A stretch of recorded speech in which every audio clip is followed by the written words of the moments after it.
வணக்கம் நண்பர்களே, இது தமிழ் நண்பன் ஷார்ட்கட் சேனல்.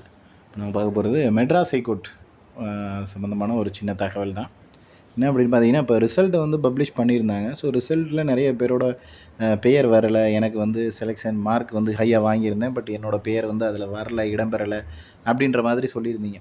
ஸோ இதில் வந்து பார்த்தீங்கன்னா அப்படின்னா, செலெக்ஷன் லிஸ்ட்டும் கொடுத்துருக்காங்க. அதில் வந்துட்டு ரிஜெக்ஷன் லிஸ்ட் அப்படின்றது ஒன்று கொடுத்துருக்காங்க. மேபி வந்து ஏதோ ஒரு காரணத்தினால உங்களுடைய அப்ளிகேஷன் ரிஜெக்ட் ஆகிருக்கலாம். அந்த மாதிரியான காரணங்கள்னால ரிஜெக்ட் ஆகிருக்கா என்ன அப்படின்றத நீங்கள் செக் பண்ணிக்கிட்டால் மேபி என்ன நிறைய பேர் சொல்கிறது, அவங்க கொடுத்த கட் ஆஃப் மார்க்கை விட எனக்கு வந்து 1 மார்க் அதிகமாக இருக்குது, 5 மார்க் அதிகமாக இருக்குது, அதை விட அதிகமான மார்க் இருக்குது, பட் நான் வந்து செலக்ட் ஆகலை அப்படின்ற மாதிரி கேட்டிருக்கீங்க.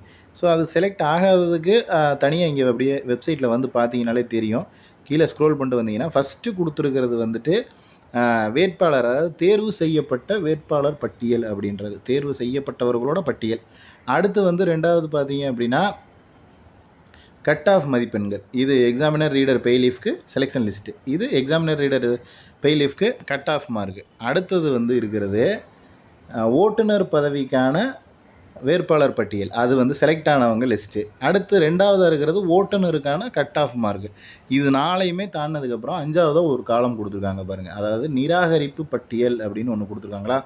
ஸோ இதை வந்து நீங்கள் டவுன்லோடு பண்ணிவிட்டு உங்களுடைய பெயர் வேறு ஏதாவது காரணங்களால் வந்து ரிஜெக்ட் பண்ணியிருக்காங்களா, எந்த காரணத்துக்காக வந்து அவங்க ரிஜெக்ட் பண்ணியிருக்காங்க அப்படின்ற தகவலை முழுமையாக தெரிஞ்சுக்கிட்டிங்கன்னா உங்களுடைய மார்க் நீங்கள் அதிகமாக வாங்கியிருந்தாலும் வாங்கலைனாலும் இந்த காரணத்தினால நம்ம ரிஜெக்ட் பண்ணிட்டாங்கன்னா ரிஜெக்ஷன் கேண்டிடேட்டை உள்ளே எடுத்துக்கிட்டு வர மாட்டாங்க. ஸோ அந்த ரீசனாலேயும் வெளியில் போகிறதுக்கான வாய்ப்புகள் இருக்குது. அதனால் ஒரு முறை உங்களுடைய பெயர் இருக்கா அதில் ரிஜெக்ஷன் லிஸ்ட்டில் அப்படின்றதையும் செக் பண்ணிக்கிங்க. இதில் வேறு ஏதேனும் சந்தேகங்கள் இருந்துச்சுன்னா கீழே கமெண்ட் பண்ணுங்கள்.